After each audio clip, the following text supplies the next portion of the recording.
good. Thank you for asking. Today I'm going to be making a animation. It's actually a 3D animation, but it's in After Effects, which is not common in After Effects. But yeah, there's a little bit of a trick on how I did it, so stay tuned for that. But yeah, I'll talk you through a little bit about the actual layout system and how you can approach brand guidelines in this as well. So yeah, so obviously you start off with the system, which is just a square grid 2x2 with 3 points placed on there, and you might once you've got the basic shape, you then approach a actual logo. So this might be how you approach the logo. It's just the two basic shapes folded out, and then text placed on that shape aligned to the actual grid itself. So yeah, that's how you might approach the logo. You have a shape and text, which is a logo anyway. Yeah, so you might start thinking, okay, how can I actually use this logo and turn it into a tileable system that can be used for patterns based off of the grid system? So you might come up with a couple sketches like this, which then you approach a typographic system. Okay, how does this work with text? How is type going to work with these angles? What can I do to maybe create some hierarchy? How do these work with different formats, sizes, shapes, lengths? And yeah, once you've got this basic setup, you end up going into motion, and how does this move over time? So yeah, that's what this tutorial is going to be about. So yeah, let's just get into it. So this is what you're actually going to end up with, which I think is pretty cool, pretty techy. A bit of motion blur there as well, which we like. So yeah, we're just going to make a new project and we're going to save this. So yeah, there's actually a way of making 3D objects in After Effects I didn't actually know about until this. Which, see, it's a very simple way, but I didn't know about it. So yeah, we'll get into it. Anyway, I'm going to make a composition 1920 by 1920. I'm just going to pull this up here like that. Okay, so we've got our basic composition. We are going to want to create a grid. So we're going to come in here and we're going to go into settings and grids. Now we're going to want to do 1920 divided by 4, which gives you 480. We want 2 subdivisions. This is the grid system that we're going to want. So I'm going to press OK. We're then going to add the grid system, and we're going to make sure that snap to grid is turned on. So we're going to turn on snap to grid. Okay, so we're going to make the basic outlines for the shapes, and then we're going to snap it or resize it and snap to it, because for some reason After Effects doesn't let you just instantly snap, so we're going to wait. We're going to click, holding shift. We don't need to hold shift now. We're going to click, click, click, like so, and then we've got our basic shape. So now we want to snap these to the grid like so. Okay, that's our first shape, so we can copy and paste that, bring it over in the align. So we're going to go window, align, bring in the align, window, align, bring that back in, can bring that to the top, snap that there. We're going to select the pen tool and we're going to select this point and just snap that up there. We're going to press Y, control, drag it there, Y, control. We're going to copy and paste that and just bring it down like so. We're going to copy and paste it again and bring it here, and we're going to copy and paste this and bring this down. Okay, we've got our composition of shapes. We're going to make sure that all the anchor points are in the corner. These two are actually going to be the same shape, so we're going to select these, we're going to select them, and we're going to parent this one to that one. So we're going to select this one, drag the parent and link it to this one. So whatever we do to this one, the other one does as well. Okay, so we're going to select all of our shapes that we want to move and hit S and click that, and we're going to go to 2 seconds, drag it along holding shift, and then go back and go to 0. Okay, so it's going to give us this. Right, now we're going to go layer, new, null object. I'm going to snap this one to here, copy and paste that, snap that one to there, copy and paste that layer there, copy and paste it over to here. Okay, so we want this one to be parented with this one. So we're just going to put it in next to it like that. Same goes with this. So this is layer 4, this is layer 3. So that's going to go to layer 3, and this one is layer 2. So this one's going to go to layer 2. And again, that's going to be parented to that, that's going to be parented to that, that's going to be parented to that, and then this one is going to be parented to there. Okay, so we're going to select all of our null objects, hit S on that, but we're going to select and add a keyframe there. I'm going to move this to 3. I'm just doing this by shift command and then using the arrow keys, and we're going to go to 5 seconds there, and I'm going to go to 0% scale. So it should look like this. Okay, we're going to select all of our keyframes, right click and go to,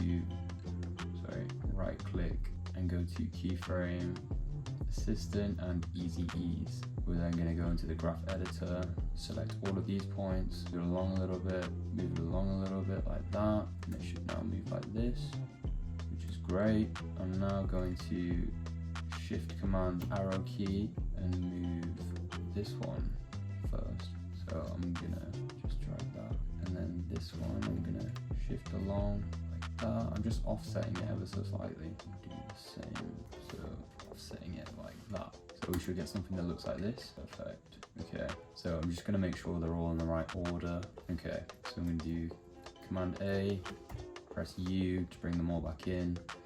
And now we can refine this and offset. So I'm gonna go just Command, and I'm gonna hit the arrow key 3 times, and then bring that in by hitting the square brackets key, whichever one that is, I don't even know what that's called, and just snapping them all in like that. That's a little bit nicer. I think, to be honest, we could put all of these to 1 second. So you just right click in here and go columns, and then add stretch. You can put it all to, put it to 50%. That's better. Okay, so that means at 2 seconds 39, that is the end of our composition. So we can go to composition settings and go 2 seconds 39. That's going to give us a full loop. Okay, so we can add a new composition, and we can set this to times 5. So we can set this to like 20 seconds, let's say. Okay, we're going to bring this one in. We're going to shift command T. We're going to bring it in, and we're going to bring it in. We're going to bring the first composition in, and alt command T.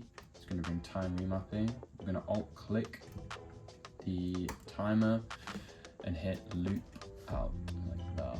Okay, that's going to basically automatically duplicate these like so. So I'm just going to find a loop point. I think 10 seconds 39 will do. So I'll make this composition in the composition settings, 10 seconds 39. That should be enough.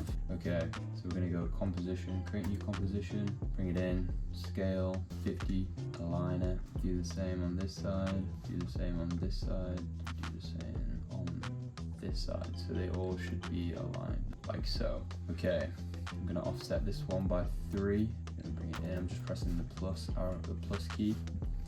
I'm going to bring this one in next. So 1, 2, 3. And remember, I'm command clicking the arrow. Actually, no, it's this way. That's good. Okay, and obviously you can repeat this step if you want 4x4. For the tutorial, we're just going to do it this way. Okay, so now I want to add the grid. So I'm going to do rectangle tool. I'm going to go to the size. Actually, I'll do it in here. Rectangle path, size. I'm going to go to 40, which is 1 grid module. I'm going to align it to the top like that. And I'm going to add a path. Sorry, it's already got a stroke. I'm going to give it dashes by hitting the plus there. I'm going to set it to 16. I'm going to set the stroke, there's the stroke. I'm going to set the stroke to 2. I'm going to make it white, and I'm going to add a repeater. It's important that you make this 16 dashes because it's mean it all align correctly. So we're then going to add 8, and we're going to transform it by 220. So 240, yeah, 240. Okay, add repeater again. This is now for the y-axis, so 8. Transform that to, we're going to delete the 100 and transform that to 240. Okay, so that's given us our grid, so we can now remove the fill, and you can see that that's working, but the issue is that it's only 1 pixel on this side. So an easy fix for this is just to actually shift it 0.5 on each axis, and then on the actual repeater settings on the transform, we just have to push it in a little bit. So we're going to go 39.8. Yeah, that seems to work. Okay, copy and paste that, and then here we're going to go and just copy and paste that in there, and now it's completely pixel perfect. We have a pixel border as well, which is good. So yeah, we've got our animation now. So this is our basic animation. We can do stuff like adding another rectangle in there and making it, what, 2 pixels, make it 4 pixels, maybe bring this all the way up. Yeah, so now we have a dot just to further add that grid. It's not essential, but it just adds a nice aesthetic. Great. So what we want to do now is create our 3D scene. So we're going to create a new composition. We're going to drop that in. We're going to add a camera. So new, where the hell is camera? There it is. Okay, we're going to add that. I'm going to make this a 3D object. I'm going to pull the camera out quite far. Okay, you can hide the grid now. Hide the grid. Okay, so we've got our first object. I'm just going to drag, I'm going to hit Y and drag the anchor point down. I'm going to put this to 4000 on this side, and I'm going to hit Y and drag this, the anchor point, to there, holding command. Okay, I'm going to hit R, and then I can just pull this here, so I'm going to make that -90. I'm going to hold command and bring that down to there. I'm going to duplicate it by hitting command D. I'm going to hit R on that one and just find the correct anchor point and doing 90 there, and then I'm going to duplicate that, command D, holding and just snapping it there. Remember to have snapping on. I'm going to hit R and press 180, and then here I'm going to snap the anchor point to somewhere like, come on, remember to hover so it has X, Y, Z. Command D, R, I'm going to hit 90, and then command D, put the anchor point there, -90, and then one more time, and we're going to pull the anchor point here, R, saying R so many times, and we're going to put that to 90 here. Okay, so we've got our shape. It looks pretty crazy already. What I'm going to do now is I'm going to select them all, hit U, and I'm going to duplicate these. But first, I'm going to create a new composition, and I'm going to double click to add a shape. I'm going to make this to, actually, I don't know why I'm doing this. I can just make the background black. So if we come in here, make the background black, like so, then the shape will be full. So that seems to have worked. We might have to change that about in a bit, but we'll just keep doing this. So we're going to click layer, new, and we're going to add a null object and parent all of these to the null object, like so. We're going to click R, and we're going to make sure this is 3D. We're going to click the X and Y coordinates, and then we're going to go all the way and click 1, 1. So now we've got this crazy shape which isn't aligning correctly. Let's think about this. So we need to unconnect all of these and go hit P. Okay, so we're going to want to make sure that the Z-axis is also offset by -960. which is the center of 1920. Okay, so this should now move nicely, like so. What we can also do is come in our camera and click down and go into the camera options. We can move this back by 8,000 and zoom this in, and maybe even 10,000, and then just zoom this in again. And we can keep doing this until we get it basically isometric. So we're gonna go 6,000. So as you can see, it's a lot more isometric, and it's just cutting it off a little bit there. So we're gonna go 40,000, okay, 50,000 maybe, yeah. So get it on its diagonal where it's the tallest, and then we can just fine tune this to something that works. This is what we want. And yeah, that's the animation. Yeah, I guess now what you can do is if you go and hit U, you can actually interpolate this by adding some easy ease. So again, keyframe assistant, easy ease. I'm gonna click in here. Remember to go to edit speed curve. If you couldn't figure that out, I'm sorry. And yeah, we can just make this nice and slick. Yeah, something like that maybe. See how this looks. And another thing that you might want to do is also add some motion blur, which always looks good. If you don't know how to do that, you just, in this channel here, you just click it, and then somewhere like this is probably the fastest. You see we get some motion blur, which really adds realism to it. So yeah, that's it guys. I hope you enjoyed. Let me know what you think. Let me know what you thought of the little explanation before as well. I just want to add a bit more context to what I'm doing here. But yeah, I hope you guys enjoyed, and see you soon.